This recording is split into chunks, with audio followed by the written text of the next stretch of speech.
नमस्कार प्यारे साथियों, एक बार फिर स्वागत है आपका अपने YouTube चैनल यादविंद स्मार्ट क्लासेज में। तो कैसे हैं आप लोग? उम्मीद करता हूं आप लोग अच्छे होंगे, शानदार जबरदस्त जिंदाबाद होंगे और आपकी तैयारी यूपीपीसीएस प्री और आरओ एआरओ की एकदम सही तरीके से चल रही होगी। जैसा कि आपको पता है, हमने एंशिएंट हिस्ट्री, प्राचीन भारत का इतिहास का पूर्वावलोकन घटना चक्र का सॉल्यूशन आपके लिए लेके आए थे। उसी में मैं फिर एक और नया टॉपिक आपके सामने लेके हाजिर हूँ। आज का जो हमारा टॉपिक रहने वाला है वह होगा बुद्धिज्म यानी बौद्ध धर्म। इससे पहले हमने सिंधु घाटी सभ्यता को कंप्लीट किया, उसके बाद उत्तर वैदिक काल को कंप्लीट किया और फिर हम लोग किस पे आ गए? बौद्ध धर्म पे। तो बौद्ध धर्म को हम आज क्या करने वाले, पढ़ने वाले। जितने भी बौद्ध धर्म से प्रश्न पूछे गए हैं उन प्रश्नों को मैं आपके साथ सामने लेके आऊंगा और फिर उनको हम क्या करेंगे, डिस्कस करेंगे कि इसका कौन सा आंसर हो सकता है और उसका थोड़ा ब्रीफ और देखेंगे साथ में। ठीक है, तो आप सभी लोगों को क्या करना है, ये क्लास जैसे ही अपलोड हो जाती है इस क्लास को आपको देखना है, देखने के साथ इस क्लास को आपको शेयर करना है, हमारे YouTube channel Yadvindra smart classes को सब्सक्राइब करना है। ठीक है, तो चलते हैं आज के अपने पहले प्रश्न की तरफ। और आप लोग देख पा रहे हैं क्या दे रखा है हमारा, प्राचीन भारत का जो इतिहास। ठीक है, और इसमें जो टॉपिक रहने वाला है अपना वो कौन सा रहने वाला है? बुद्धिज्म यानी बौद्ध धर्म। आगे एक सेकेंड,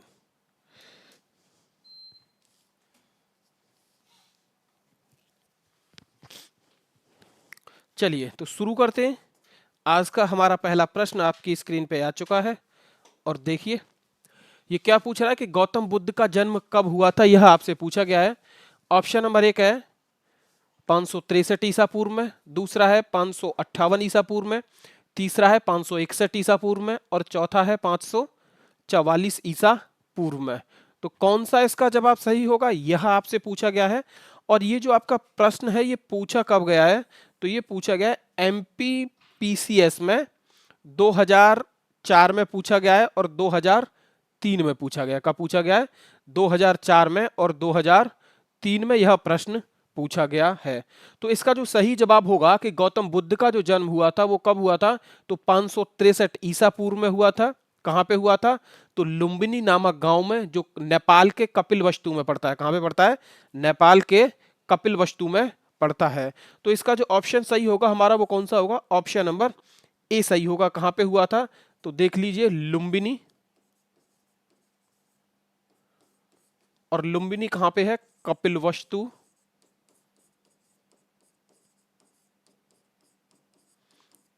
नेपाल।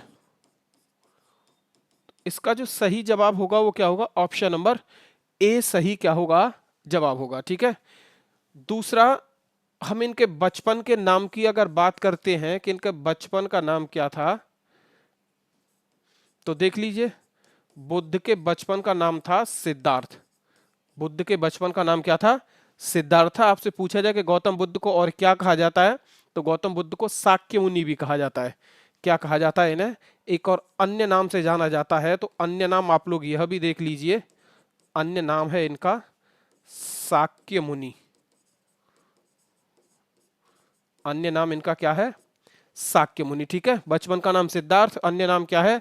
शाक्य मुनि। आपसे पूछा जाए पिता का नाम क्या है, तो देख लीजिए पिता और माता दोनों का आप लोगों को नाम याद रखना है। तो पिता का नाम है शुद्धोधन। क्या नाम है पिता का? नाम शुद्धोधन, और ये शाक्य गण के प्रधान थे। ठीक है, पिता का नाम क्या है? शुद्धोधन। यह क्या थे? शाक्य गण बोल सकते हैं या शाक्य कुल। आपसे पूछा जाए सिद्धार्थ कौन से कुल से थे, तो यह भी शाक्य कुल से थे, गण के प्रधान। ठीक है, दूसरा, आपसे पूछा जाए कि इनकी माता का नाम क्या था, इनकी माता का नाम क्या था, तो देख लीजिए माता का नाम था इनकी का महामाया। माता का नाम क्या था? महामाया। दूसरा, आपसे पूछा जाए कि ये इनकी जो माता थी यह कौन से वंश की थी, तो इनकी माता जो थी यह कोलीय वंश की थी। कौन से वंश की? कोलीय वंश की। और अगर पिता के बारे में पूछता है तो आप बता दीजिए किसके थे? शाक्य कुल के थे। ठीक है, ऑप्शन नंबर इसका कौन सा होगा? ए आपका क्या होगा? सही जवाब होगा। आगे सेकंड क्वेश्चन, दूसरा प्रश्न, बुद्ध के जीवन की किस घटना को महाभिनिष्क्रमण कहा जाता है? ऑप्शंस आपके सामने हैं। ऑप्शन नंबर 1 है महापरिनिर्वाण, दूसरा है उनका जन्म, तीसरा है उनका गृह त्याग और चौथा है उनका प्रबोधन। ठीक है, आप लोग देख पा रहे हैं कि यह 2014 में यूपी पीसीएस मेंस में पूछा गया है। यह सवाल आपसे कब पूछा गया है?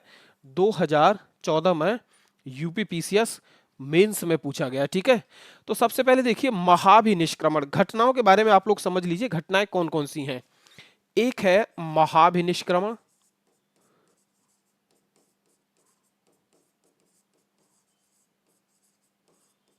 ठीक है, दूसरा है धर्म चक्र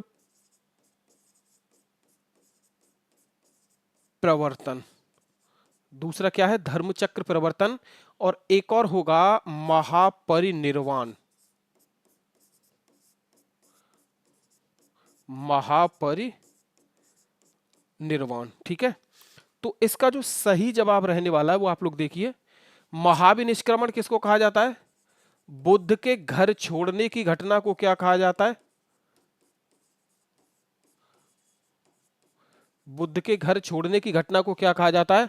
महाभिनिष्क्रमण। ठीक है, दूसरा धर्म चक्र प्रवर्तन किसको कहा जाता है? पहला उपदेश देने की घटना, पहला उपदेश देने की घटना क्या कहलाती है? धम्मचक्र प्रवर्तन। दूसरा महापरिनिर्वाण क्या होगा? इनकी मृत्यु को क्या कहा जाता है? महापरिनिर्वाण। ठीक है, इसमें आपसे क्या पूछा गया है? आपसे ये पूछा गया है कि बुद्ध के जीवन की किस घटना को महाभिनिष्क्रमण के रूप में जाना जाता है?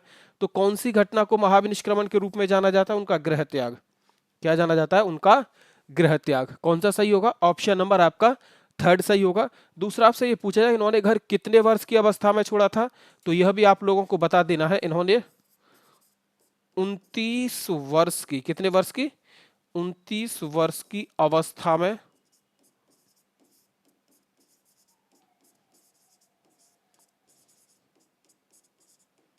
घर छोड़ा। कितने वर्ष की अवस्था में? 29 वर्ष की अवस्था में घर को छोड़ा। आगे थर्ड, क्वेश्चन नंबर थर्ड है आपका, गौतम बुद्ध की मां किस वंश से थी? यह हम आपको पहले प्रश्न में बता चुके हैं। ऑप्शन नंबर 1 है शाक्य वंश, दूसरा है माया वंश, तीसरा है लिच्छवी वंश और चौथा क्या है? कोलीय वंश। ठीक है, ये कब पूछा गया? यूपी पीसीएस प्री 2008 में पूछा गया है। इसका सही जवाब कौन सा होने वाला है? ऑप्शन नंबर डी होने वाला है, क्योंकि इनकी माता जो थी यह कौन से वंश से थी? तो यह कोलीय वंश से थी। कौन से थी? कोलीय वंश। आगे क्वेश्चन नंबर 4, बुद्ध का जन्म कहां पे हुआ था? पहला ही प्रश्न था जिसमें आपको बता दिया गया था। तो बुद्ध का जो जन्म हुआ था वो कहां पे हुआ था? लुम्बिनी में हुआ था, लुम्बिनी नामक गांव में। और लुम्बिनी नामक गांव कहां पे पड़ता है? कपिलवस्तु में पड़ता है। और कपिलवस्तु कहां पे है? नेपाल में। कपिलवस्तु कहां पे है? नेपाल में। यह बात आपको क्या करनी है? याद रखनी है। आगे क्वेश्चन नंबर 5, निम्न में से कौन सा नाम बुद्ध का दूसरा नाम है? ऑप्शन नंबर 1 है पार्थ, दूसरा है प्रछन्न, तीसरा है मिहिर और चौथा गुडाकेश और ऑप्शन ई है आपका यानी फिफ्थ ऑप्शन के इनमें से कोई नहीं। तो कौन सा इसका सही जवाब रहने वाला है? 5 का। तो इसका सही जो जवाब रहने वाला है वो ऑप्शन नंबर ई रहेगा, क्योंकि मैंने आपको इनका एक अन्य नाम, दूसरा नाम क्या बताया था? तो दूसरा नाम जो इनका था वह क्या था? शाक्य मुनि। यानी किस नाम से जाना जाता है? तो शाक्य मुनि के नाम से इन्हें जाना जाता है। ठीक है, यह इनका क्या है? दूसरा नाम। इनमें से ऑप्शन हमारा कोई भी सही नहीं है। कौन सा होगा? ई सही होगा। ठीक है, आगे 2014 में यह प्रश्न आपसे पूछा गया है। 6, निम्नलिखित में से किस राजवंश के अभिलेख से इस परंपरा का समर्थन होता है कि लुम्बिनी शाक्य मुनि का जन्म स्थान है? ठीक है, ऑप्शंस आपके सामने हैं। ऑप्शन नंबर 1 है मौर्य वंश, दूसरा है सुंग वंश, तीसरा है सातवाहन वंश और चौथा है आपका कुषाण वंश। चौथा क्या है आपका? कुषाण वंश। तो कौन सा इसका सही जवाब होगा? ठीक है, क्या ए सही होगा या बी, सी या डी? यानी या मौर्य होगा या सुंग होगा या सातवाहन होगा या क्या होगा? कुषाण होगा। तो इसका जो सही जवाब होने वाला है वह कौन सा होगा? मौर्य वंश। कौन सा होगा? मौर्य वंश। मौर्य वंश का एक अभिलेख है अशोक का जिसका नाम है रुम्निदेयी। कौन सा नाम है जिसका? रुम्निदेयी अभिलेख से इस बात का प्रमाण मिलता है कि गौतम बुद्ध का जो जन्म है वह स्थान कौन सा है? तो वह स्थान है लुम्बिनी। कौन सा स्थान है? वह लुम्बिनी स्थान है। इस बात के प्रमाण किससे मिलते हैं? तो मौर्य शासक जिसका नाम था अशोक, अशोक का एक अभिलेख था जिसका नाम था रुम्निदेयी अभिलेख। क्या नाम था जिसका? रुम्निदेयी अभिलेख। ठीक है, आगे देखिए, मैं आपको बता देता हूं अशोक के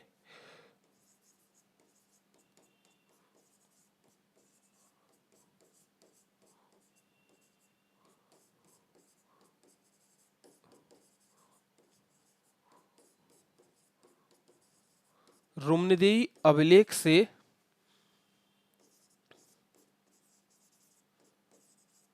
बुद्ध के लुम्बिनी में जन्म के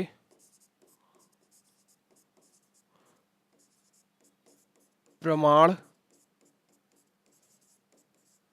मिलते हैं। किसमें प्रमाण मिलते हैं? रुम्निदेयी अभिलेख क्या है? यह अशोक का अभिलेख है और इसमें प्रमाण मिलते हैं कि गौतम बुद्ध का जन्म कहां पे हुआ था? तो यह लुम्बिनी में हुआ था। और लुम्बिनी कहां पे है? कपिलवस्तु में। और कपिलवस्तु कहां पे पड़ता है? नेपाल में। ठीक है, यह बताया जाता है कि अशोक अपने राज्य अभिषेक के 20 वर्ष बाद यहां पे आया और जहां पे गौतम बुद्ध का जन्म हुआ था उस स्थान की अशोक ने क्या की? पूजा की थी। ठीक है, देख लीजिए, अशोक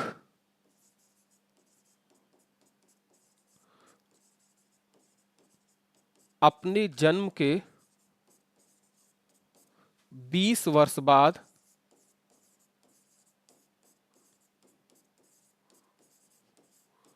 इस स्थान पर आया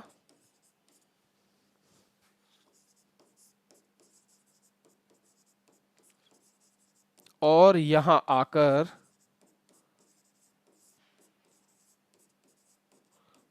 पूजा की। कौन से स्थान की बात कर रहे हैं हम? आपसे लुम्बिनी की बात कर रहे हैं जहां पे बुद्ध का क्या हुआ था? जन्म हुआ था। ठीक है, आगे सातवां प्रश्न है आपके सामने। निम्न में से कौन सा एक अशोक का अभिलेख इस परंपरा की पुष्टि करता है कि गौतम बुद्ध का जन्म लुम्बिनी में हुआ था? पीछे वाला प्रश्न सेम रिपीट किया गया है और ये कब पूछा गया? ये 2010 में पूछा गया है, लोअर पीसीएस में, यूपी पीसीएस में, लोअर पीसीएस में, मेंस में। ठीक है, ऑप्शन नंबर 1 है बसाड़ स्तंभ अभिलेख, दूसरा है निगाली सागर स्तंभ अभिलेख, तीसरा है रामपुरवा स्तंभ अभिलेख और चौथा है रुम्निदेयी अभिलेख। तो आंसर हमारा कौन सा सही होने वाला है? ऑप्शन नंबर डी हमारा इसका सही जवाब होगा। कौन सा? रुम्निदेयी अभिलेख। जो अभिलेख किसका है? अशोक का अभिलेख है। क्लियर है ना? आगे आठवां प्रश्न आपकी स्क्रीन पे है। निम्न में से किस राजा के साथ एक अभिलेख से निम्न में से किस राजा के एक अभिलेख से सूचना मिलती है कि शाक्यमुनि बुद्ध का जन्म लुम्बिनी में हुआ था? फिर रिपीट हो रहा है और ये रिपीट कब कब हो रहा है, कितना इंपॉर्टेंट है, यह आप लोग देख सकते हैं। ये इंपॉर्टेंट आपके लिए है, क्यों है, कितनी बार आया है, तो देख सकते हैं आप लोग। ये यूपी पीसीएस मेंस 2011 में आया है, पीसीएस मेंस 2007 में आया है और पीसीएस मेंस 2014 में, यानी सारा का सारा मेंस में पूछा गया है। ऑप्शंस आपके सामने है, अशोक, दूसरा कनिष्क, तीसरा क्या है? हर्ष और चौथा क्या है आपका? धर्मपाल। चौथा आपका क्या है? धर्मपाल। तो कौन सा इसका सही जवाब होगा? अशोक, क्योंकि रुम्निदेयी अभिलेख जो था वो किसका था? अशोक का था, जिससे हमें क्या पता चलता है कि बुद्ध का जन्म कहां पे हुआ है? लुम्बिनी में हुआ है। क्लियर? आगे 9th, महात्मा बुद्ध का महापरिनिर्वाण कहां प्राप्त हुआ था? ऑप्शन नंबर 1 है लुम्बिनी, दूसरा है बोध गया, तीसरा है कुशीनगर और चौथा क्या है? कपिलवस्तु में। चौथा क्या है?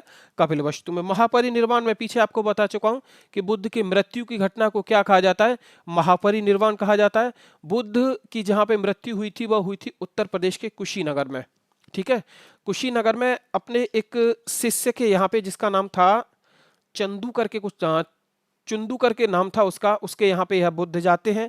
वह इन्हें वहाँ पे शुगर का मांस खिला देता है जिसके कारण इनकी तबीयत खराब होती है और बुद्ध की मृत्यु हो जाती है। कहाँ पे? उत्तर प्रदेश के कुशीनगर में। कहाँ पे हो जाती है? उत्तर प्रदेश के कुशीनगर में। ठीक है, और ये ऑप्शन आपका कौन सा सही होगा? ऑप्शन नंबर आपका कौन सा होगा? सी सही होगा। ठीक है, दूसरा आपसे पूछा जाए कि मृत्यु कब हुई थी, तो 483 बीसी में, यानी 483 ईसा पूर्व में आपसे पूछा जाए उस समय बुद्ध की मृत्यु कितनी थी, तो बुद्ध की मृत्यु नहीं सॉरी आयु कितनी थी, तो बुद्ध उस समय 80 वर्ष की उम्र के थे। कितने? 80 वर्ष के उम्र के। 483 ईसा पूर्व में बुद्ध की उम्र कितनी थी? 80 वर्ष। ठीक है, ऑप्शन नंबर आपका कौन सा होगा? सी सही होगा। गौतम बुद्ध का महापरिनिर्वाण जिस राज्य में हुआ था वह है, ऑप्शन नंबर 1 है अंग, दूसरा है मगध, तीसरा है मल्ल और चौथा है वत्स। चौथा क्या है आपका? वत्स। तो कौन सा इसका जवाब सही होगा? जल्दी से, ठीक है, कौन सा इसका जवाब सही होगा? जल्दी से इसको हम क्या करते हैं, देखते हैं। ये 2011 प्री में पूछा गया यूपीपीसीएस में। ठीक है, तो कहां पे हुआ था? ये कुशीनगर में हुआ था, लेकिन ये पूछ क्या रहा है आपसे कि वो राज्य कौन सा था, तो वह राज्य था मल्ल। कौन सा राज्य था? वह राज्य था मल्ल राज्य। मल्ल राज्य में ही आपका क्या आता था? कुशीनगर आता था। क्या आता था? कुशीनगर। तो ऑप्शन आपका कौन सा होगा? सी ऑप्शन आपका सही होगा। ठीक है, आगे। महात्मा बुद्ध का महापरिनिर्वाण किसके गणतंत्र में हुआ था? वही है, ऑप्शन नंबर ए है मल्लों के, दूसरा है लिच्छवियों के, तीसरा है साक्यों के और चौथा क्या है? पालों के। तो कौन सा इसका सही जवाब होने वाला है? पीछे हम प्रश्न में अभी पढ़ के आ रहे हैं, क्या पढ़ के आ रहे हैं? मल्लों के। तो कौन सा होगा? ऑप्शन नंबर हमारा ए इसका क्या होगा? सही जवाब होने वाला है। कौन सा सही जवाब होने वाला है? ए। ठीक है, ये 2005 में यूपीपीसीएस मेंस में पूछा हुआ प्रश्न है। 12वां प्रश्न आपकी स्क्रीन पे आ चुका है, इंपॉर्टेंट प्रश्न है। देखिए, गौतम बुद्ध ने किस स्थान पर निर्वाण प्राप्त किया? किस स्थान पर निर्वाण प्राप्त किया, यह आपसे पूछा गया है। ऑप्शन नंबर 1 है कुशीनारा, दूसरा है श्रावस्ती, तीसरा है लुम्बिनी और चौथा है मित्रों सारनाथ। चौथा है मित्रों सारनाथ। तो कौन सा इसका सही जवाब होगा? यहां पे आपसे महापरिनिर्वाण नहीं पूछा गया है, यहां पे आपसे पूछा क्या जा रहा है? आपसे पूछ रहा है वो निर्वाण, कि इनको निर्वाण की प्राप्ति कहां पे हुई है, इनको निर्वाण की प्राप्ति कहां पे हुई है। तो देख लीजिए, इनको निर्वाण की प्राप्ति से मतलब है कि आपसे पूछ क्या रहा है? निर्वाण।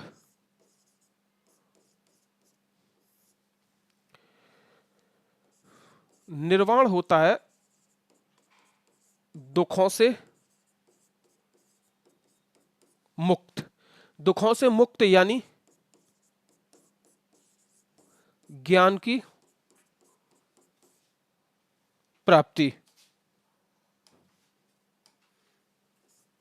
दुखों से मुक्त यानी ज्ञान की प्राप्ति। ठीक है, तो आपसे पूछा जाए कि गौतम बुद्ध को ज्ञान प्राप्त कहां पे हुआ था, तो बिहार के बौद्ध गया में। कहां पे? बिहार के बौद्ध गया में, पीपल के पेड़ के नीचे निरंजना नदी के किनारे गौतम बुद्ध को क्या हुआ था? ज्ञान की प्राप्ति हुई थी। तो यहाँ पे जो सही होने वाला है वह कौन सा होगा? एक सेकंड, एक सेकंड। श्रावस्ती, लुम्बिनी, बुद्ध ने किस स्थान पर निर्वाण प्राप्त किया? कुशीनारा। तो इसका जो सही जवाब होने वाला है वह कौन सा होगा? सारनाथ। कौन सा इसका सही जवाब होने वाला है? सारनाथ। नहीं नहीं नहीं नहीं नहीं नहीं नहीं नहीं नहीं। गौतम बुद्ध ने किस स्थान पर निर्वाण को प्राप्त किया? कुशीनारा, श्रावस्ती, लुम्बिनी, एक सेकंड, सारनाथ। ठीक है, निर्वाण कहां पे प्राप्त किया था? बौद्ध गया में। और बौद्ध गया कहां पे है? बिहार में। इनमें से हमारा कोई भी ऑप्शन सही नहीं होगा। कोई भी ऑप्शन हमारा क्या होगा? सही नहीं होगा। उन्होंने ज्ञान कहां पे प्राप्त किया था? तो ज्ञान प्राप्त किया था बौद्ध गया में। बौद्ध गया हमारे किसी भी ऑप्शन में नहीं है। ठीक है, मैं सारनाथ मुझे दिखा, मैंने कहा ऑप्शन नहीं है। ठीक है, तो कौन सा होगा? बौद्ध गया। आगे 13वां प्रश्न आपके स्क्रीन पे है, महापरिनिर्वाण मंदिर अवस्थित है। महापरिनिर्वाण मंदिर कहां पे स्थित है, यह आपसे पूछा गया है। ऑप्शन नंबर 1 है कुशीनगर, दूसरा सारनाथ, तीसरा बौद्ध गया, चौथा क्या है? श्रावस्ती। चौथा क्या है? श्रावस्ती। तो कौन सा इसका सही जवाब होगा? आपसे पूछ रहा है कि महापरिनिर्वाण कहाँ मंदिर कहाँ पे स्थित है? तो आप लोग एक चीज याद रखिए कि इनको जहां महापरिनिर्वाण की प्राप्ति हुई वहीं पे क्या होगा? महापरिनिर्वाण मंदिर होगा। ठीक है, तो कहाँ पे हुआ था इनको महापरिनिर्वाण प्राप्त? तो इनको कुशीनगर में हुआ था। तो महापरिनिर्वाण मंदिर कहाँ पे होगा? तो यह कुशीनगर में होगा। कहाँ पे होगा? यह कुशीनगर में होगा। ठीक है, दूसरा, विश्व में सबसे प्रसिद्ध मंदिरों में, विश्व में सबसे प्रसिद्ध मंदिरों में बौद्ध धर्म में यह एक सबसे ज्यादा प्रसिद्ध मंदिर है। कौन सा?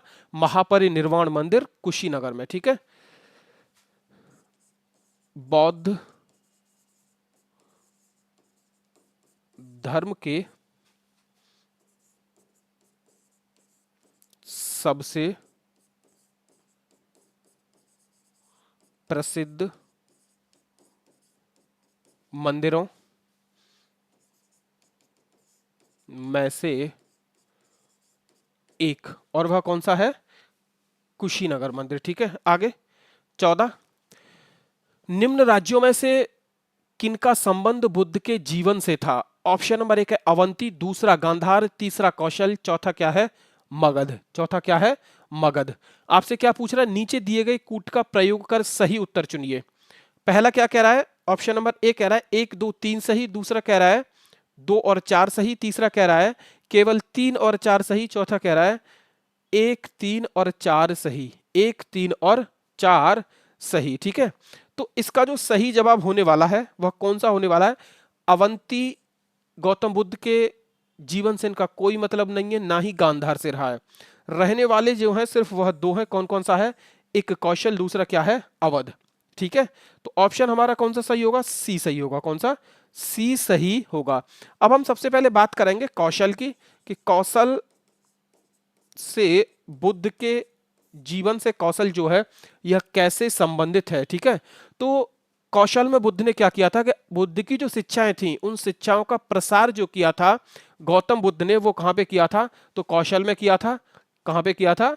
कौशल में। ठीक है, तो ऑप्शन नंबर कौन सा होगा? हाँ सॉरी, कौशल और मगध में किया था। कहां पे किया था? कौशल और मगध में। तो इसे ऐसे ही लिखिए, कौशल और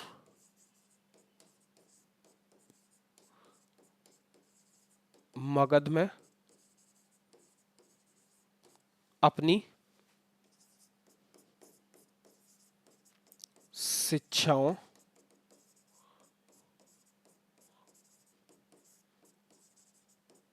का प्रचार और प्रसार किया। ठीक है, कहां पे किया था? कौशल में और मगध में। और अवंती और गांधार से इनका कोई भी संबंध नहीं है। तो ये ऑप्शन आपके क्या हो जाएंगे? गलत हो जाएंगे। ऑप्शन नंबर सी आपका क्या हो जाएगा मित्रों? ठीक हो जाएगा। क्लियर? आगे, गौतम बुद्ध द्वारा अपने धर्म में दीक्षित किया जाने वाला अंतिम व्यक्ति निम्न में से कौन था? ऑप्शन नंबर 1 है आनंद, दूसरा है सारिपुत्र, तीसरा है मोगलान, चौथा है सुभद्र। चौथा कौन सा है? सुभद्र। और ये कब पूछा गया है? यह पूछा गया है 2013 में। किसमें पूछा गया? 2013 में। ठीक है, तो यह ऑप्शन कौन सा सही होगा? आपका डी ऑप्शन सही होगा, सुभद्र। ठीक है, गौतम बुद्ध द्वारा अपने धर्म में दीक्षित किया जाने वाला अंतिम व्यक्ति कौन था? सुभद्र था। और ये कहां पे था? जहां पे बुद्ध की मृत्यु हुई थी। कहां पे हुई थी? कुशीनगर में। और आपसे पूछा जाए कि गौतम बुद्ध ने अपना अंतिम उपदेश किसे दिया था, तो वो सुभद्र को ही दिया था। किसको दिया था? सुभद्र को। आगे देखिए आप लोग, सुभद्र हो गया। बुद्ध ने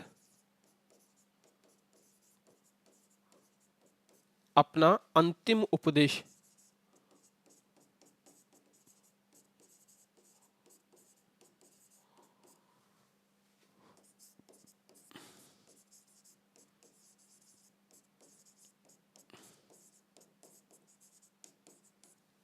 ठीक है, कौन सा होगा? ऑप्शन नंबर सी सही होगा।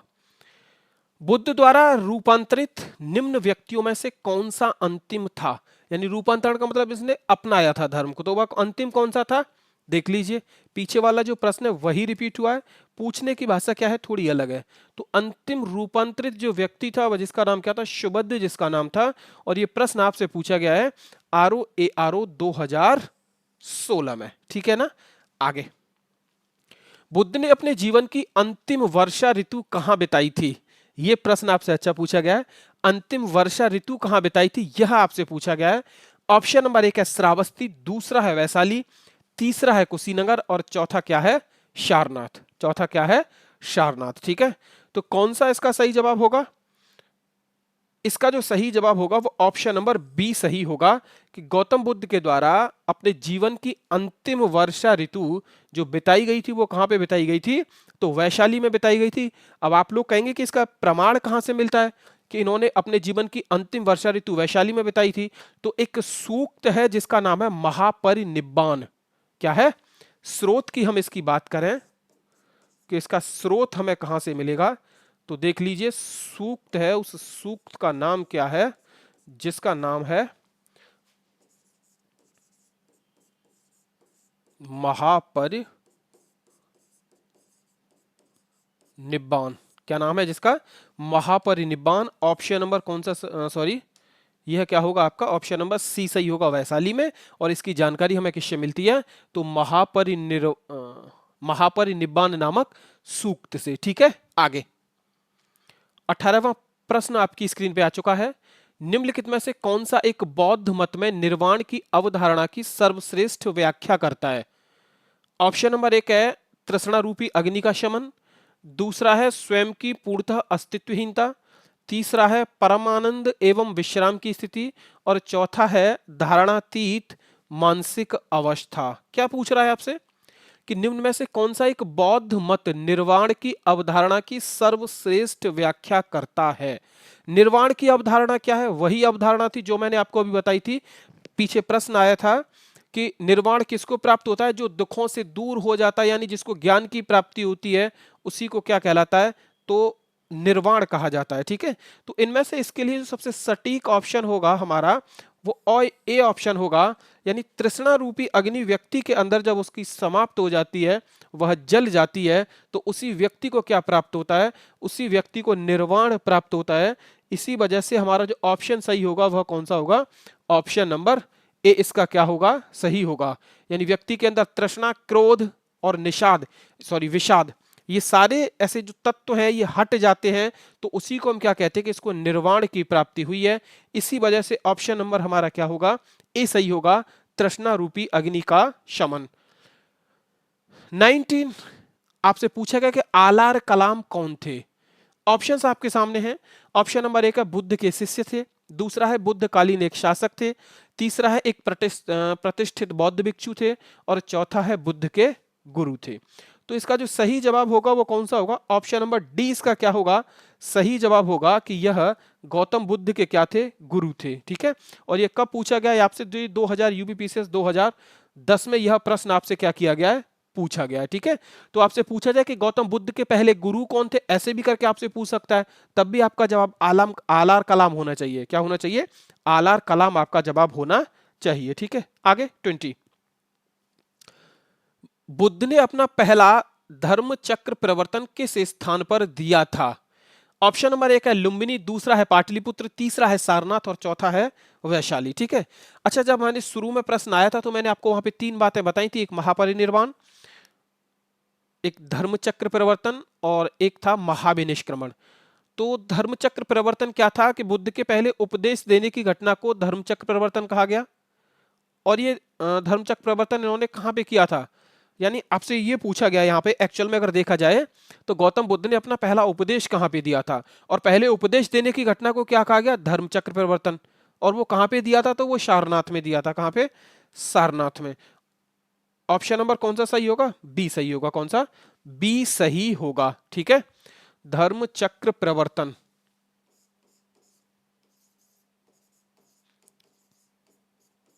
उपदेश देने की घटना। ठीक है, कौन सा सही होगा? सारनाथ में। और ये कितना महत्वपूर्ण प्रश्न है, यह आप लोग देख सकते हैं। UPPCS mains 2014, BPSC pre 2005, MPPSC pre 1991, 1991, 1999 और बीपीएससी 2011 में पूछा गया है। ठीक है, दूसरा आप लोग ये देख लीजिए, आपसे अगर पूछा जाए कि सबसे पहला उपदेश, तो आप लोग बता सकते हैं उपदेश देने की घटना सारनाथ में हुई है। और बुद्ध ने सबसे ज्यादा उपदेश कहां पे दिया, यह आपसे पूछ सकता है। बुद्ध ने सबसे ज्यादा उपदेश कहां पे दिए? अगर ऐसा कुछ आपसे पूछता है तो आपका जवाब क्या होना चाहिए? श्रावस्ती। आपका जवाब क्या होना चाहिए? श्रावस्ती। पहला उपदेश सारनाथ में, सबसे ज्यादा उपदेश कहां पे दिए? श्रावस्ती में। क्लियर? आगे 21, बुद्ध ने अपना पहला उपदेश कहां पे दिया? बिल्कुल पीछे वाला प्रश्न है, सारनाथ में। समय बर्बाद नहीं किया जाएगा। सारनाथ में अपना प्रथम वचन किसने दिया था? वही रिपीट हो रहा है, गौतम बुद्ध ने दिया था। गौतम बुद्ध ने अपना प्रथम उपदेश कहां पे दिया? सारनाथ में दिया। सी सही है। ग्रंथों में उल्लिखित धर्म चक्र प्रवर्तन है, ठीक है। पहला ऑप्शन नंबर 1 है उनका यानी बुद्ध का दर्शन। ऑप्शन नंबर बी है सारनाथ में दिया गया उनका प्रथम उपदेश। तीसरा है उनके धार्मिक आदर्श और चौथा है बुद्ध अनुष्ठान। तो कौन सा होगा? सारनाथ में बुद्ध द्वारा दिया गया उनका प्रथम उपदेश, ठीक है। एक सेकंड अब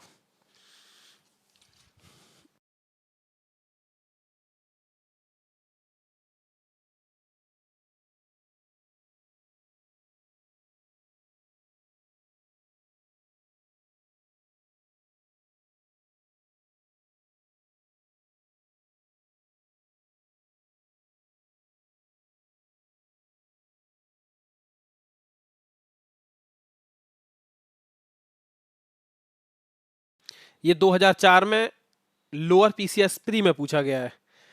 25 धर्म चक्र प्रवर्तन किया गया था। धर्म चक्र प्रवर्तन कहां पे किया गया था? यह भी क्या होगा? सेम ही होगा। ऑप्शन नंबर सी, ठीक है। ये 2015 में लोअर पीसीएस में आपसे पूछा गया है। 26 बुद्ध ने सर्वाधिक उपदेश दिए थे। बुद्ध के द्वारा सर्वाधिक उपदेश कहां पे दिए गए? यह आपसे पूछ रहा है, मैंने आपको पहले बता दिया है। ऑप्शन नंबर 1 है वैशाली, दूसरा है श्रावस्ती में, तीसरा है कौशाम्बी में और चौथा क्या है? राजगृह में, ठीक है। ऑप्शन नंबर कौन सा सही होगा? श्रावस्ती में। सबसे अधिक उपदेश कहां पे दिए थे? श्रावस्ती में। दूसरा आपसे पूछा है कि बुद्ध के सबसे अधिक शिष्य कहां से थे? तो बुद्ध के सबसे अधिक शिष्य थे कौशल राज्य से, और कौशल राज्य की राजधानी क्या थी? तो श्रावस्ती। क्या थी? श्रावस्ती। यह भी आप लोग थोड़ा सा देख लीजिए। बुद्ध के सबसे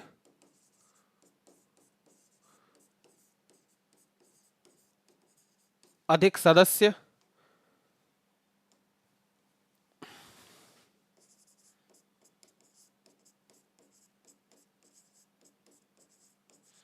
कौशल राज्य से थे, ठीक है।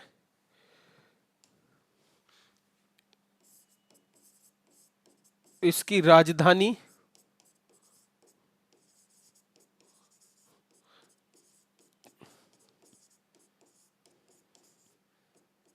श्रावस्ती थी, ठीक है। आगे 27 बुद्ध कौशाम्बी किसके राज्यकाल में आए थे? बुद्ध कौशाम्बी किसके राज्यकाल में आए थे, यह आपसे पूछा गया है। ऑप्शन नंबर 1 है शतानीक, दूसरा है उदयन, तीसरा है बौद्धि और चौथा है निच्छु। चौथा कौन सा है? निच्छु। तो कौन सा इसका सही जवाब होगा? कौन सा इसका सही जवाब होगा? ठीक है, ऑप्शन नंबर ए होगा, बी होगा या सी होगा? तो इसका जो सही जवाब होगा वह होगा ऑप्शन नंबर बी यानी उदयनी, ठीक है। गौतम बुद्ध के द्वारा यहां अपने जीवन का नवा विश्राम किया गया ज्ञान प्राप्ति के बाद। कौन सा विश्राम किया गया? नवा विश्राम किया गया ज्ञान प्राप्ति के बाद, ठीक है। दूसरा आपसे पूछा जाता है कि उदयनी जो था, यह शासक जो था, इसने बौद्ध धर्म किसके प्रभाव में आके अपनाया था? तो एक व्यक्ति थे जिनका नाम था पिंडोला भारद्वाज। जिनका नाम क्या था? पिंडोला भारद्वाज। उनके प्रभाव से उदयनी जो था यह क्या था? बौद्ध बना था। और इसी उदयनी ने घोषित राम बिहार को बौद्ध भिक्षु संघ को क्या किया था? दान दिया था। यह बात भी आप लोगों को क्या करनी है? याद रखनी है। तो थोड़ा मैं यहां पे इसके बारे में लिख और देता हूं, जिससे कि आप क्या करेंगे? नोट कर सकते हैं, लिख सकते हैं, या पीडीएफ आपको मिले तो आप क्या कर सकते हैं? उसे याद कर सकते हैं, ठीक है। आगे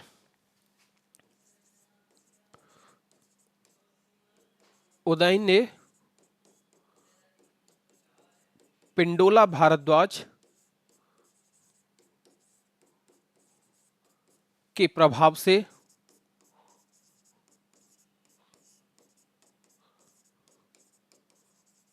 बौद्ध धर्म अपनाया? किसके प्रभाव से बौद्ध धर्म अपनाया? पिंडोला भारद्वाज के प्रभाव से। ठीक है, दूसरा आगे, उदयन ने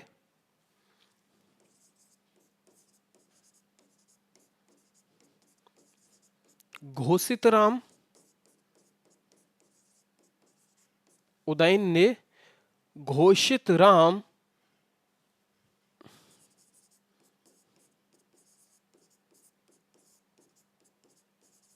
भिक्षु संघ दान में दिया था।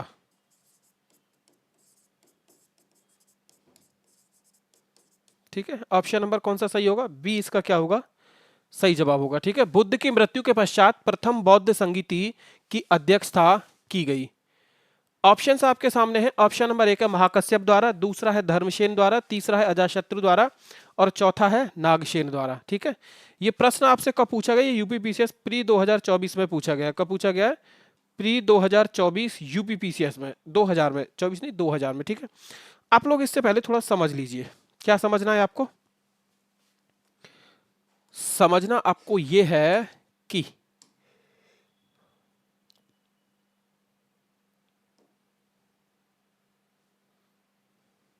ये ले लेते हैं। ठीक है,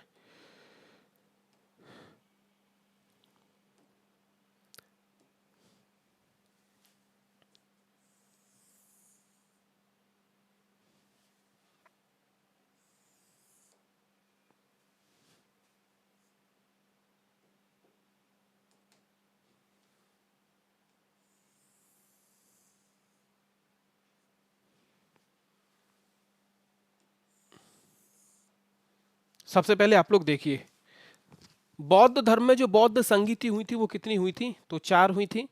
कभी कभी उनका आपसे समय पूछ लेता है, उनके स्थान पूछ लेता है, उस समय शासक कौन था यह आपसे पूछ लेता है, और आपसे क्या पूछ लेता है? उसकी अध्यक्षता किसके द्वारा की गई थी। ठीक है, तो सबसे पहले मैं आपको बता दूं कि उनका समय के बारे में हम बात करेंगे। किसके बारे में?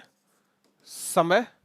तो पहली जो संगीति हुई थी वो कब हुई थी? 483 ईसा पूर्व में। ठीक है,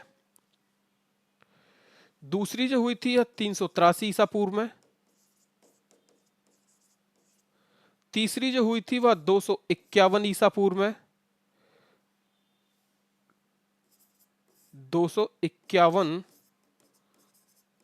ईसा पूर्व में। और पहली जो हुई थी वो कब हुई थी? फर्स्ट एडी यानी 1 ईस्वी को। ठीक है, आगे आपसे पूछा जाए, ये समय हो गया। अब मैं आपसे पूछूं कि उस समय शासक कौन थे, यह आपसे अगर पेपर में पूछा जाता है तो आप लोगों को बिल्कुल बता देना है सही सही, गलत आपका जवाब नहीं होना चाहिए।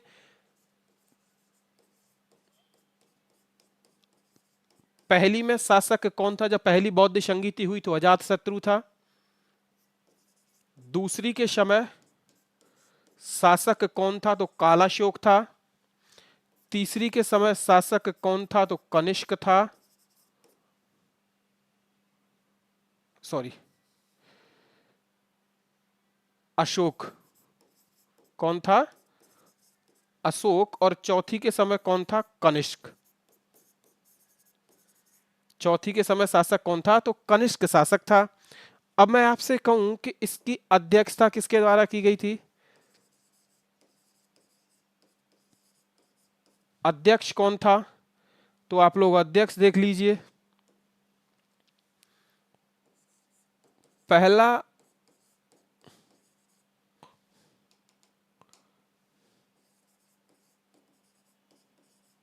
महाकश्यप। ठीक है, जब इसकी अध्यक्षता की गई उस समय, नहीं नहीं, जब पहली संगीति हुई उसकी अध्यक्षता किसके द्वारा की गई? तो महाकश्यप के द्वारा।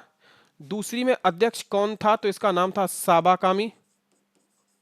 क्या नाम था? साबाकामी। और तीसरी की जब अध्यक्षता की किसने की थी? मोगली।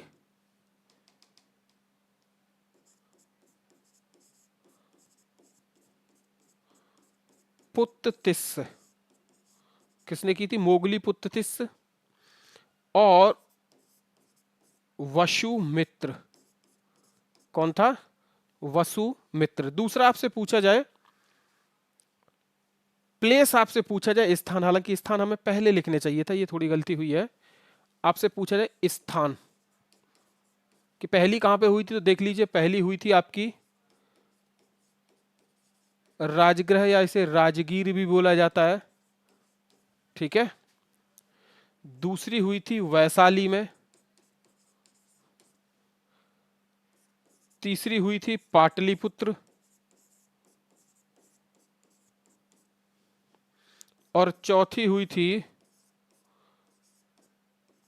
कुंडल वन में। चौथी हुई थी कहां पे, कुंडल वन में। तो यह बातें आप लोगों को याद रखनी है, क्योंकि अक्सर करके पेपर में कभी कोई सी भी आपसे बौद्ध संगीति क्या कर सकता है, वो पूछ सकता है। क्या कर सकता है, बौद्ध संगीति आपसे कभी भी वह पूछ सकता है। तो आप लोगों का यह प्रश्न कभी गलत नहीं होना चाहिए, इसलिए आप लोग क्या करें, इसे इस टेबल को याद रख लें, ठीक है।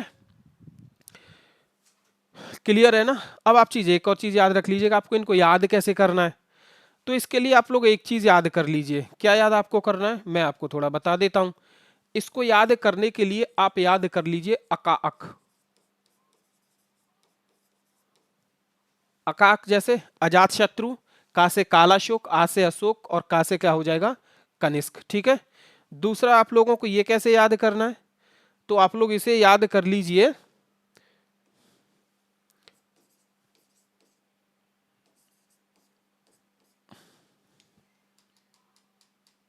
मसमोव।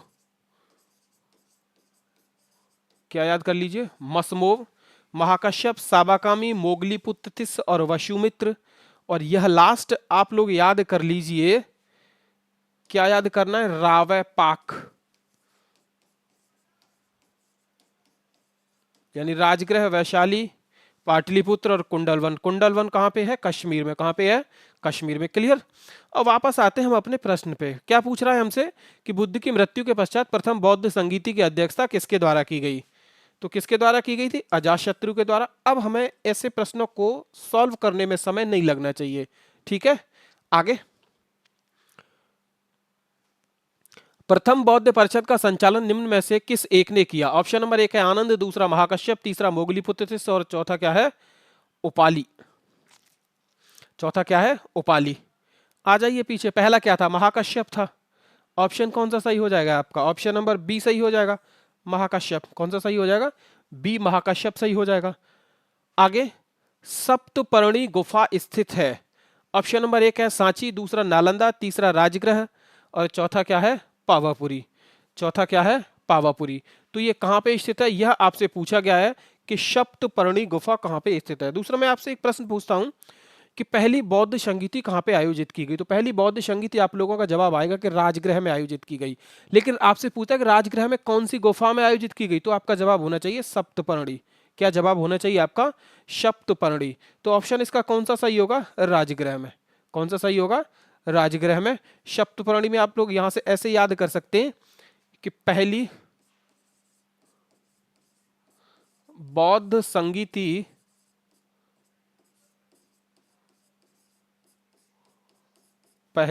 संगीति आयोजित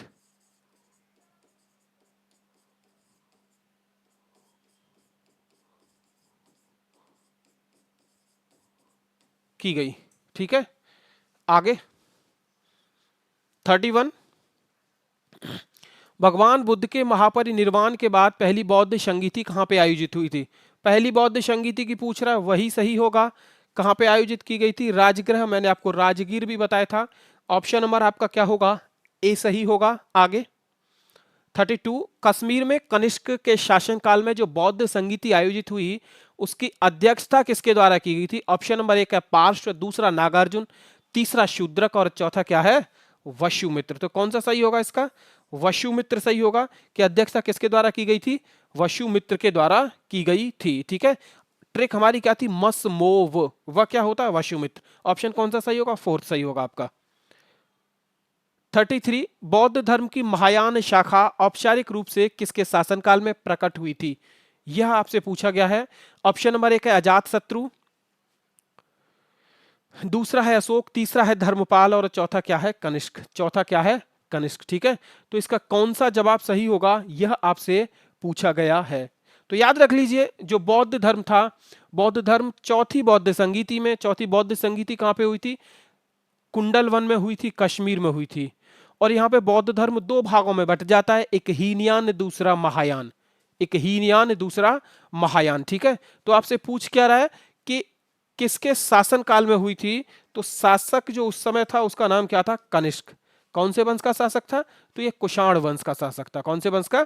यह कुषाण वंश का शासक था। ठीक है, देख लीजिए चौथी बौद्ध संगीति में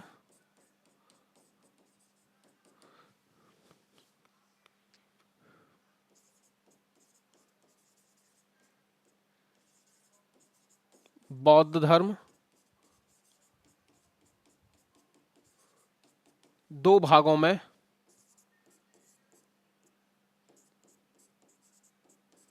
बट गया। नंबर एक हीनयान और दूसरा क्या है? महायान। दूसरा क्या है? महायान। ठीक है, आगे 34 कनिष्क के शासनकाल में बौद्ध सभा किस नगर में आयोजित की गई? बताइए आप लोग। ऑप्शन नंबर एक है मगध, दूसरा है पाटलिपुत्र, तीसरा है कश्मीर और चौथा क्या है? राजगृह। चौथा क्या है? राजगृह। ठीक है, तो कुंडलवन जो है वह कहां पे है? कश्मीर में, जहां पे चौथी बौद्ध संगीति आयोजित हुई थी। तो ऑप्शन नंबर आपका कौन सा सही होगा? सी सही होगा। कौन सा? ऑप्शन नंबर आपका क्या होगा? सी सही होगा। ठीक है ना, आगे किसके काल में चतुर्थ बौद्ध संगीति का आयोजन कश्मीर में हुआ था? देखो यहां पे शासक का नाम दिया है, नगर आपसे पूछा गया इस। ठीक है, दूसरा यहां पे नगर आपको दिया हुआ है, शासक का नाम आपसे पूछ रहा है, तो इस पे समय हम बर्बाद नहीं करेंगे। ऑप्शन हमारा कौन सा होगा? सी सही होगा। कौन सा होगा? सी सही होगा। चतुर्थ बौद्ध संगीति हुई थी, कब हुई थी? किसके शासनकाल में हुई थी? फिर वही आपसे पूछ रहा है, फिर वही क्या कर रहा है? आपसे पूछ रहा है कनिष्क के शासनकाल में, अशोक के में, हर्षवर्धन के में या मिनांडर के में। ठीक है, तो कौन सा इसका सही जवाब होगा? ऑप्शन नंबर ए इसका क्या होगा? सही जवाब होगा, यानी कनिष्क के में। ठीक है, आगे इनमें से किस शासक ने चतुर्थ बौद्ध संगीति को कश्मीर में आयोजित किया? कनिष्क के द्वारा किया गया। सी ऑप्शन क्या होगा आपका? बिल्कुल सही होगा। ठीक है, ये प्रश्न आपके लिए क्या है? अच्छा है, इसको हम पढ़ते हैं और देखते हैं कौन सा सही होगा। पहला है निम्नलिखित पर विचार कीजिए। पहला कथन है आपका कि बुद्ध में देवत्वारोपण, दूसरा है बोधिसत्व के पथ पर चलना, तीसरा है मूर्ति उपासना तथा अनुष्ठान, और फिर आपसे कह रहा है कि उपर्युक्त में से कौन सी विशेषताएं महायान बौद्ध मत की हैं। पहला है केवल एक, दूसरा है एक और दो सही, तीसरा है केवल दो और तीन सही, और चौथा है एक, दो और तीन सही। एक, दो और तीन सही। ठीक है, तो आपसे क्या पूछ रहा है? सबसे पहले आपको यह बात समझनी होगी, आपसे वो पूछ ये रहा है कौन सी विशेषताएं महायान बौद्ध मत की हैं। किसकी पूछ रहा है? महायान बौद्ध मत से पूछ रहा है, तो आपको महायान को ध्यान में रखते हुए इनका जवाब देना है। ठीक है, सबसे पहला क्या कह रहा है? बुद्ध में देवत्वारोपण था, बुद्ध के अंदर देवत्वारोपण था, बिल्कुल बात सही है। दूसरा क्या कह रहा है? बोधिसत्व के पथ पर चलना, यानी बुद्ध के द्वारा जो बातें बताई गई उनके अनुसार उन मार्गों पे चलना, उन बातों पे चलना ही तो बोधिसत्व कहलाता है। ठीक है, आगे आपसे क्या कह रहा है कि मूर्ति उपासना तथा अनुष्ठान। तो महायान वाले जो है, हीनयान और महायान दो भागों में बटा। तो महायान जो दूसरा भाग बना था, यानी बौद्ध धर्म जब दो भागों में बटा, तो एक हीनयान था, दूसरा महायान। तो महायान वाले क्या है? गौतम बुद्ध की मूर्ति की क्या करते हैं? पूजा करते हैं। गौतम बुद्ध की मूर्ति की क्या करते हैं? पूजा करते हैं। और महायान के हिसाब से ऑप्शन नंबर आपका क्या होगा? सही होगा। तो एक, दो और तीन दोनों क्या है? सही है। दोनों क्या है? सही है। ठीक है, क्योंकि महायान जो है यह देवत्वारोपण और देवों में विश्वास करता है। किसमें विश्वास करता है? देवत्वारोपण, यानी देवों में यह क्या करता है? विश्वास करता है। तो एक भी सही होगा। बुद्ध के द्वारा जो मार्ग बताए गए उन पे चलना बोधिसत्व था, ऑप्शन नंबर बी भी सही होगा, तो बोधिसत्व के पथ पे चलना। तीसरा क्या है, मूर्ति उपासना तथा अनुष्ठान करना, तो महायान बुद्ध की मूर्ति की क्या करते हैं, पूजा करते हैं, तो यह भी आपका क्या होगा, सही होगा। ठीक है, और तो इसका जो सही जवाब होगा वो कौन सा होगा, 1, 2 और 3 तीनों सही, 1, 2 और 3 तीनों क्या होगा आपका सही जवाब होगा। ठीक है, आगे 39 आपसे पूछ रहा है कि निम्नलिखित 4 स्थानों में हुई बौद्ध संगीतियों का सही काल क्रम क्या है, नीचे दिए गए कूट से ज्ञात करें। अच्छा, बौद्ध संगीति याद करने का कालक्रम आपको मैंने एक ही बात बताई थी, सीधी सीधी बात। वो कौन सी बात थी, तो देख लीजिए वह बात कौन सी थी आपकी। सबसे पहले हमने क्या बताया था, तो आपको हमने एक बात बताई थी, रावय पाक। ठीक है, रा से हो जाएगा आपका राजगृह, रा से आपका क्या हो जाएगा राजगृह, वा से हो जाएगा आपका वैशाली, वा से आपका क्या हो जाएगा वैशाली, पा से हो जाएगा पाटलिपुत्र, पा से क्या हो जाएगा पाटलिपुत्र, और जी आपका हम बात करें का से क्या हो जाएगा कुंडलवन, और कुंडलवन कहां पे है, कश्मीर में। ठीक है, तो इनका एक सही क्रम तो यही है। ठीक है, तो इससे सबसे पहले मैं आपसे बोलूं कि इनका क्रम क्या होगा, तो पहला होगा 2, वैशाली 1, 4 और 3, 2 1 4 3, 2 1 4 3। ऑप्शन नंबर कौन सा होगा आपका, डी सही हो जाएगा। कौन सा, ऑप्शन नंबर आपका डी सही हो जाएगा। क्लियर है ना, आगे द्वितीय बौद्ध संगीति का आयोजन कहां पे हुआ था, वैशाली, कौन सा सही होगा, ऑप्शन नंबर आपका बी सही होगा। ऑप्शन नंबर आपका क्या होगा, बी सही होगा। यह आपको याद होनी चाहिए, ये यूपी आरओ मेंस का प्रश्न 2014 का है। तृतीय बौद्ध सभा किस स्थान पर बुलाई गई थी, तो पा, तीसरी पूछ रहा है ना, बिल्कुल पा पाटलिपुत्र, पा से क्या हो जाएगा पाटलिपुत्र। कौन सा सही होगा, ऑप्शन आपका डी सही होगा। क्वेश्चन नंबर है आपका 41। ठीक है, आगे प्रथम बौद्ध समिति का आयोजन हुआ था, प्रथम बौद्ध समिति का आयोजन किसके काल में हुआ था, क्या था हमारा अकाअक, अ माने अजातशत्रु, का माने कालाशोक, आ माने अशोक, और फिर का माने कनिष्क। ठीक है, तो सबसे पहला क्या होगा, इन पे समय बर्बाद हम नहीं करेंगे, सारे के सारे रिपीटेड है, पीछे हम पढ़ते आ रहे हैं। कौन सा होगा, ऑप्शन नंबर ए सही होगा, अजातशत्रु। 43 निम्नलिखित में से किस नगर में प्रथम बौद्ध सभा आयोजित की गई थी, फिर वही रिपीट हुआ है, कहां पे की गई थी, राजगृह में। आगे निम्न में से किस शासक ने द्वितीय बौद्ध सभा का आयोजन किया था, सॉरी सही है, कौन सा होगा, कालाशोक। ये सारे के सारे रिपीटेड है, हम पीछे पढ़ के आ रहे हैं इन्हें, तो इन पे हम समय बर्बाद नहीं करेंगे। अब ये देखिए, ये अच्छा प्रश्न है आपका, ये मैचिंग के लिए आपसे आया है। स्तंभ 1 और स्तंभ 2 को आपसे क्या करा, मैच कीजिए, कौन सा इसका सही जवाब होगा। सबसे पहले बुद्ध के जीवन की 4 महत्वपूर्ण घटनाओं में से उनसे संबंध 4 स्थानों के नीचे उल्लेख है। यह 2 स्तंभ 1 एवं 2 में अंकित है, आपको इनका सुमेलन करना है। ठीक है, सबसे पहले आपसे पूछा गया है कि बुद्ध का जन्म कहां पे हुआ था, इन स्थानों में से आपको बताना है कि बुद्ध का जन्म कहां पे हुआ था। तो आपको पता है कि बुद्ध का जन्म कहां पे हुआ था, तो बिल्कुल आपको उसको मैच कर देना है कि बुद्ध का जो जन्म हुआ था वो कहां पे हुआ था, तो लुम्बिनी में हुआ था। कहां पे, लुम्बिनी में हुआ था। लुम्बिनी कहां पे पड़ता है, नेपाल के कपिलवस्तु में पड़ता है। दूसरा आपसे पूछा है कि ज्ञान प्राप्ति उनको कहां पे हुई थी, तो बिहार के बोध गया में पीपल के पेड़ के नीचे निरंजना नदी के किनारे बुद्ध को क्या हुआ था, ज्ञान प्राप्त हुआ था। ठीक है, दूसरा आपसे पूछ रहा है कि इन्होंने प्रवचन कहां पे दिया था, आपसे क्या कह रहा है, इन्होंने प्रवचन कहां पे दिया था, और प्रवचन इन्होंने पहला जो प्रवचन दिया था वो कहां पे दिया था, सारनाथ में। दूसरा मैंने आपको बताया था कि सबसे ज्यादा प्रवचन इनके द्वारा कहां पे दिए गए थे, तो आपको इसको भी जवाब दे देना है, वह कहां पे दिए गए थे, श्रावस्ती में। ठीक है, आगे निधन इनका कहां पे हुआ था, तो निधन इनका हुआ था कुशीनगर में। ठीक है, 483 ईसा पूर्व में 80 वर्ष की अवस्था में, 483 ईसा पूर्व में 80 वर्ष की अवस्था में चुंदू नामक लोहार ने इनको क्या दे दिया था, शुअर का मांस खिला दिया था, जिनको इनको रक्तसार हो गया था, बीमारी हो गई थी, उस कारण इनकी क्या हुई थी, मृत्यु हुई थी। ठीक है मित्रों, तो इस हिसाब से आप लोग मैच कर लीजिए इसका कौन सा जवाब सही होगा। आगे 46, भारतीय कला में बुद्ध के जीवन की किस घटना का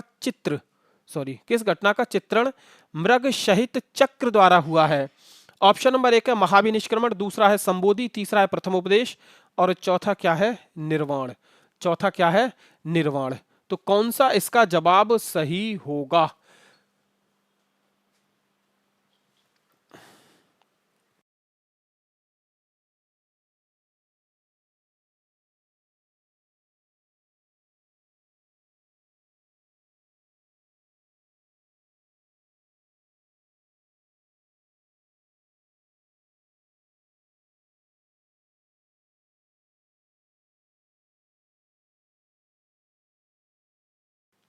ठीक है, तो इसका कौन सा सही होगा, क्या महाविनिष्क्रमण होगा, क्या संबोधि होगा, क्या प्रथम उपदेश होगा या निर्वाण होगा। तो इसका जो सही जवाब होगा वो कौन सा होगा, प्रथम उपदेश। भारतीय कला में बुद्ध के जीवन की प्रथम उपदेश घटना का चित्रण मृग सहित चक्र द्वारा हुआ है। ठीक है, क्योंकि बुद्ध ने अपना पहला उपदेश कहां पे दिया था, सारनाथ में मृगदाव हरिण वन में। कहां पे दिया था, मृगदाव यानी हरिण वन में दिया था। देख लीजिए,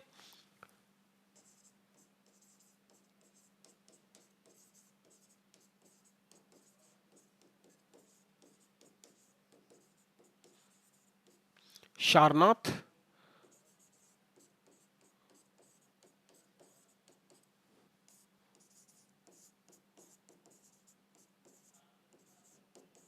हरिण वन। ठीक है, आगे नेक्स्ट 47, फिर आपसे क्या कह रहा है, फिर इनका मैच करने के लिए बोल रहा है। एक जन्म पहले पढ़ लेते हैं इसको, सूची 1 को सूची 2 से सुमेलित कीजिए तथा सूचियों के नीचे दिए गए कूट की सहायता से सही उत्तर चुनिए। ठीक है, एक तरफ तो उनके ये थोड़ा गलत हुआ है। ठीक है, क्योंकि ये चिन्ह इधर लिखा जाना चाहिए था, अर्थ इधर लिखा जाना चाहिए था। ठीक है, ये चिन्ह इधर लिखा जाना चाहिए था और अर्थ उधर लिखा जाना चाहिए था। तो ये क्या हुआ, ये थोड़ा ही टाइपिंग मिस्टेक हुई है। क्या हुई है, टाइपिंग मिस्टेक हुई है। तो सबसे पहले हम देखते हैं कि इनके जन्म का जो चिन्ह बताया गया, तो जन्म का चिन्ह किसको बताया गया, सबसे पहले यह आपको बताना है, क्या बोधि वृक्ष था, क्या धर्म चक्र परिवर्तन था, या घोड़ा था, या कमल था। तो इनके जन्म का जो चिन्ह बताया गया बुद्ध के का, वो किसको बताया गया, तो ये कमल को बताया गया था। किसको बताया गया था, कमल को बताया गया था। दूसरा, प्रथम प्रवचन जो है, इसका चिन्ह किसको बताया गया, तो ये धर्म चक्र प्रवर्तन। क्या है, धम्म चक्र प्रवर्तन। ठीक है, तीसरा आपसे क्या पूछ रहा है, महाबोधि। महाबोधि जो है यह क्या है, बोधि सत्व या बोधि वृक्ष। महाबोधि, बोधि वृक्ष। और आपका एक ही बच रहा है, और वह क्या बच रहा है, त्याग यानी गृह त्याग। गृह त्याग का आपका क्या था, जो चिन्ह था वह था घोड़ा। इनके गृह त्याग का चिन्ह क्या था, घोड़ा। ठीक है, तो यह आप लोग ऑप्शन अगर मिलाने चाहे तो मैच कर सकते हैं। कौन सा होगा, 4, 4 के बाद 2, और 4 के बाद 2 जो है यह होगा आपका ऑप्शन नंबर 4।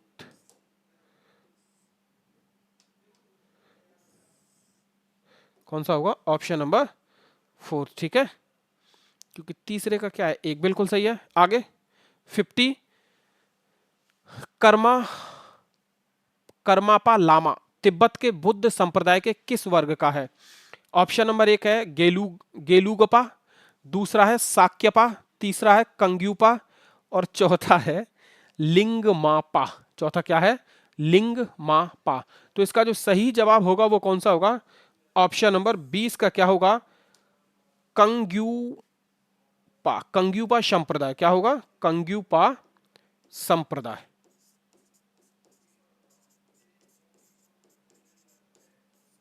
कंग्यूपा संप्रदाय। ठीक है, आगे 49, बुद्ध के संबंध में निम्नलिखित में से कौन से कथन सही हैं। ठीक है। सबसे पहला कह रहा है कि उनका जन्म कपिलवस्तु में हुआ था, उनका जन्म कपिलवस्तु में हुआ था। दूसरा कह रहा है उनको बौद्ध गया में ज्ञान की प्राप्ति हुई। तीसरा कह रहा है उन्होंने वैदिक धर्म को अस्वीकार किया। चौथा कह रहा है उन्होंने आर्य सत्य का प्रचार किया। और नीचे दिए गए कूट की सहायता से आपको क्या करना है, सही उत्तर चुनना है। और ये पूछा किसमें गया है, यह यूपीपीसीएस जीआईसी 2010 में पूछा गया है। आप लोग इसका जवाब दीजिए, तब तक मैं पानी पी लूं थोड़ा सा।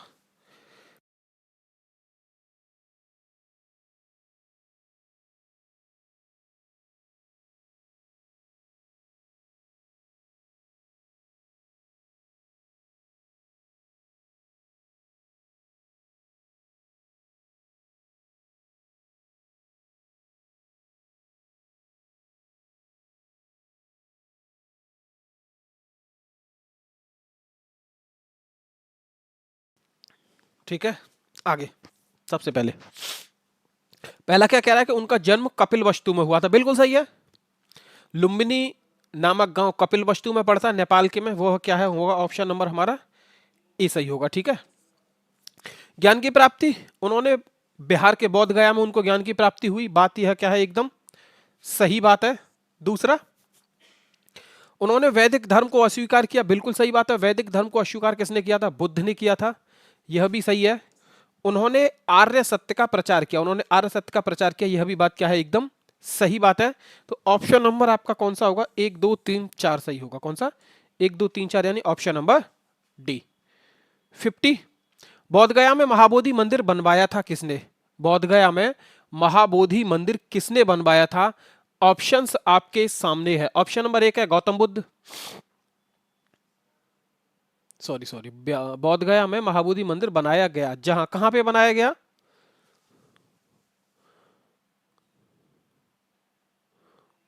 ऑप्शन नंबर 1 है गौतम बुद्ध पैदा हुए थे। दूसरा है गौतम बुद्ध को ज्ञान प्राप्त हुआ था। तीसरा है गौतम बुद्ध ने अपना प्रथम प्रवचन दिया था। और चौथा है गौतम बुद्ध की मृत्यु हुई थी।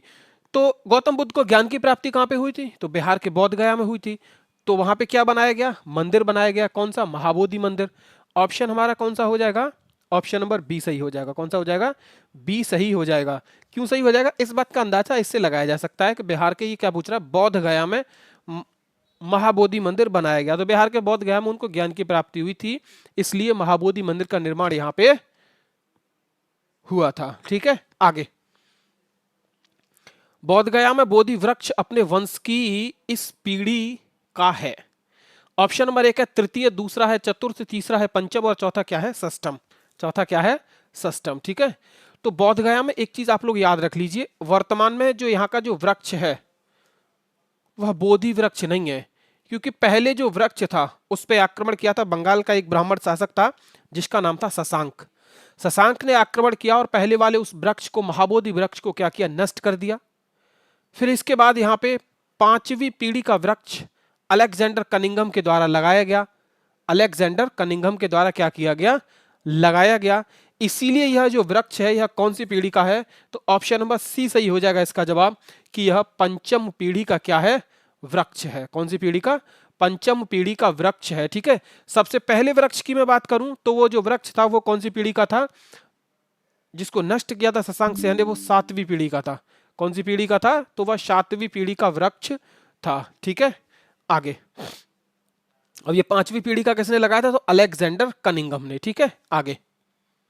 52, निम्न में से कौन सा बौद्ध पवित्र स्थल निरंजना नदी के किनारे बसा हुआ है। बिहार के बोध गया में निरंजना नदी के किनारे इनको ज्ञान की प्राप्ति हुई। तो कौन सा बसा हुआ है, बोध गया बसा हुआ है। कौन सा, बोध गया बसा हुआ है। आगे। 53, बुद्ध के उपदेश किससे संबंधित हैं। ऑप्शन नंबर 1 है आत्मा संबंधी विवाद, दूसरा है ब्रह्मचर्य, तीसरा है धार्मिक कर्मकांड, और चौथा क्या है, आचरण की शुद्धता व पवित्रता। पीसीएस प्री 1991 में यह प्रश्न आपसे क्या किया गया है, पूछा गया है। तो कौन सा इसका सही जवाब होगा कि बुद्ध के जो उपदेश है वह आचरण की शुद्धता और पवित्रता से संबंधित है। किससे, आचरण की शुद्धता और पवित्रता से संबंधित है।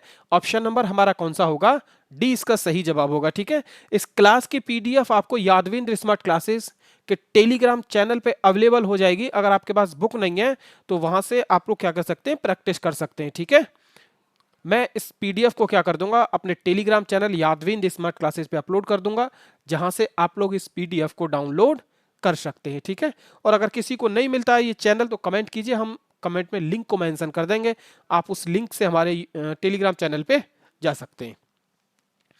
54 क्या कह रहा है, निम्न में से कौन बुद्ध के जीवन काल में ही संघ प्रमुख होना चाहता था? ऑप्शन नंबर 1 है देवदत्त, दूसरा है महाकश्यप, तीसरा है उपाली और चौथा क्या है, आनंद। तो इसका जो सही जवाब होगा वह क्या होगा, आनंद, क्योंकि जो बुद्ध का चचेरा भाई था जिसका नाम क्या था, देवदत्त, और यह बुद्ध के जीवन काल में ही इस संघ का क्या होना चाहता था, प्रमुख होना चाहता था। तो यह कौन था, तो बुद्ध का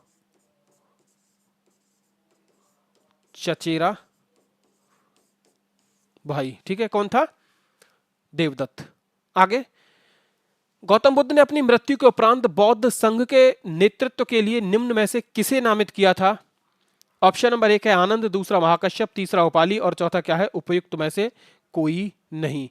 ये किस में पूछा गया है, यह आपसे पूछा गया है उत्तराखंड पीसीएस 2002 में, यह प्रश्न आपसे पूछा गया है। ठीक है, तो याद रख लीजिए इसका कौन सा ऑप्शन सही होगा, क्या इसका ए सही होगा, आनंद, या बी महाकश्यप, सी उपाली और डी क्या होगा, उपयुक्त में से कोई नहीं। तो इसका जो सही जवाब होगा उपयुक्त में से कोई नहीं, यानी क्या कहना है कि गौतम बुद्ध ने अपनी मृत्यु के उपरांत बौद्ध संघ के नेतृत्व के लिए किसे नामित किया था, किसी को नामित नहीं किया गया था। इसीलिए ऑप्शन नंबर हमारा कौन सा सही होगा, ऑप्शन नंबर हमारा डी सही होगा। कौन सा, ऑप्शन नंबर हमारा डी सही होगा, यानी उपयुक्त में से कोई नहीं। क्लियर। आगे 56 अष्टांग मार्ग की संकल्पना, अष्टांग मार्ग की संकल्पना है, यानी कौन से अंग की है? ऑप्शन नंबर 1 है दीपवंश की विषय वस्तु है, दूसरा है दिव्यावदान की विषय वस्तु है, तीसरा है महापरिनिब्बान की विषय वस्तु है और चौथा है धम्म चक्र प्रवर्तन सुत्त की विषय वस्तु है। धम्म चक्र प्रवर्तन विषय सुत्त की विषय वस्तु है। ठीक है, तो इसका कौन सा जवाब सही होगा, ऑप्शन नंबर आपका डी सही होगा। कौन सा होगा, ऑप्शन नंबर डी सही होगा कि अष्टांग मार्ग की जो संकल्पना है वह धम्म चक्र प्रवर्तन सुत्त की विषय वस्तु का एक अंग है। ठीक है, आगे,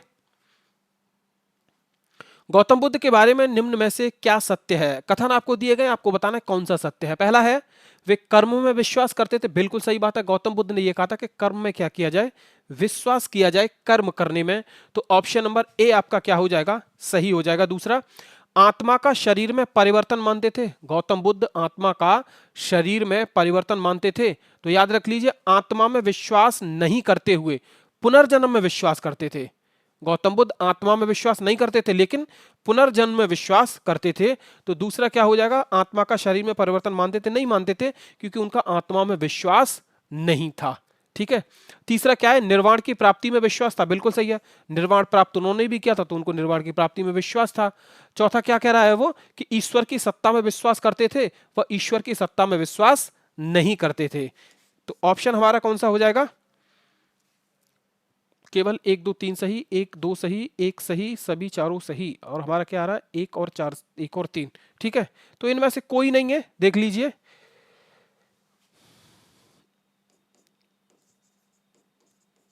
एक और 3 सही। ठीक है, और ये जो है चारों के चारों आपके क्या हो जाते हैं, गलत हो जाते हैं मित्रों। ये बात मैं आपको बताना चाहता हूं कि ये, ठीक है, चारों के चारों क्या हो जाते हैं, गलत। आगे, बौद्ध संघ में भिक्षुणी के रूप में स्त्रियों के प्रवेश की अनुमति बुद्ध द्वारा दी गई थी। ऑप्शन नंबर 1 है श्रावस्ती, दूसरा वैशाली, तीसरा राजगृह और चौथा क्या है, कुशीनगर। और ये कब पूछा गया है, यूपीपीसीएस प्री 2010 में, यूपीपीसीएस प्री 2010 में। तो इसका जो जवाब होगा वह कौन सा जवाब सही होगा। ठीक है, तो इसका जो सही जवाब होगा वो ऑप्शन नंबर बी सही जवाब होगा कि वैशाली में स्त्रियों को बौद्ध धर्म में प्रवेश की अनुमति दी गई। और पहली जो अनुमति दी गई थी वह महिला कौन थी, तो पहली जो महिला थी वह इनकी मौसी थी, जिनका नाम क्या था, पहली महिला या पहली स्त्री, महाप्रजापति गौतमी। ठीक है, क्योंकि इनके जन्म के 7 दिन बाद ही इनकी माता का देहांत हो गया था, महामाया का। तो इनका पालन पोषण जो किया था बुद्ध का, वो किसने किया था? इनकी मौसी ने किया था, जिनका नाम था महाप्रजापति गौतमी, और यही इनकी पहली क्या थी? महिला शिष्या। ठीक है, आगे।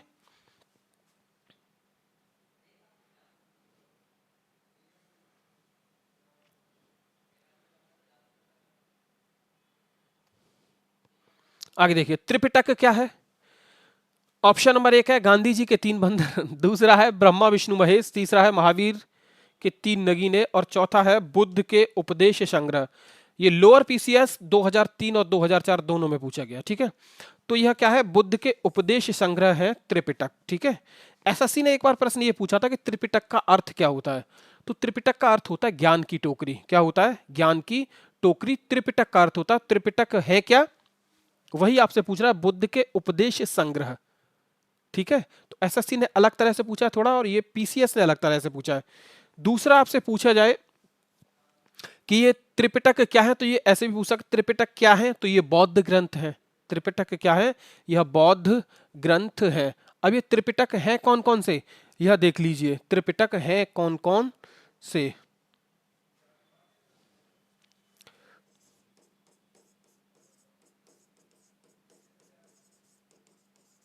ठीक है, सबसे पहले कितने हैं? तो 3 है। पहला क्या है? विनय पिटक।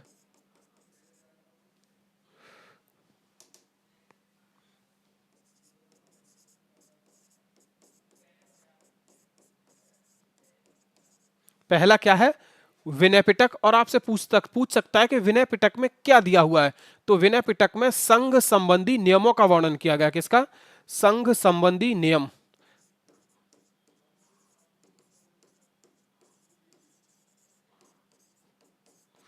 और क्या दिया गया इसमें? संघ संबंधी नियम और आचार यानी आचरण शिक्षाएं। ठीक है, दूसरा एक हो गया आपका विनय पिटक, दूसरा है सुत्त पिटक, और तीसरा है अभिधम्म पिटक। दूसरा क्या है? सुत्त पिटक।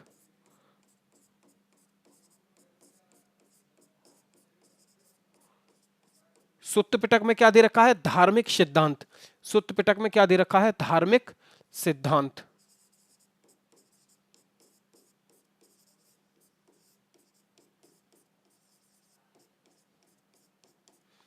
और तीसरा है आपका अभिधम्म पिटक।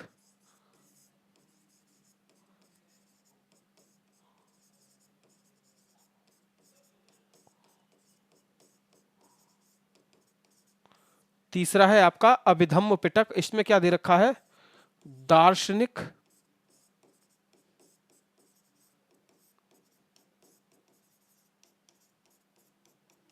सिद्धांत। क्या दे रखा है? दार्शनिक सिद्धांत। तो ऑप्शन नंबर कौन सा होगा इसका?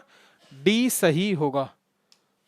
आगे देखिए आप लोग, त्रिपिटक ग्रंथ किस धर्म से संबंधित है? तो यह वही होगा, बौद्ध धर्म से। आगे, त्रिपिटक किसकी धार्मिक पुस्तक है? बिल्कुल सही होगा, बौद्ध धर्म की। त्रिपिटक निम्न में से किससे संबंधित है? तो बौद्धों से होंगे। आगे, निम्न में से किस बौद्ध ग्रंथ में संघ के जीवन के नियम प्राप्त हैं? ऑप्शन नंबर 1 है दीर्घ निकाय, दीघ निकाय, दूसरा है अभिधम्म पिटक, तीसरा है विनय पिटक, और चौथा क्या है? विभाषा शास्त्र। आपसे क्या पूछ रहा है? जीवन के नियम। ठीक है, अभी हमने यहां पे ये पीछे देखिए आप लोग, ये देख लीजिए आपसे, संघ संबंधी नियम और आचरण संहिताएं, धार्मिक सिद्धांत और दार्शनिक सिद्धांत। क्या क्या कह रहा है आपसे कि संघ संबंधी नियम किस में बता रहा है आपको? विनय पिटक में बता रहा है। सुत्त पिटक में क्या बता रहा है? धार्मिक सिद्धांत बता रहा है। और अभिधम्म पिटक में क्या बता रहा है? दार्शनिक सिद्धांत। ठीक है, तो इसका कौन सा जवाब सही होगा आप लोग देख लीजिए।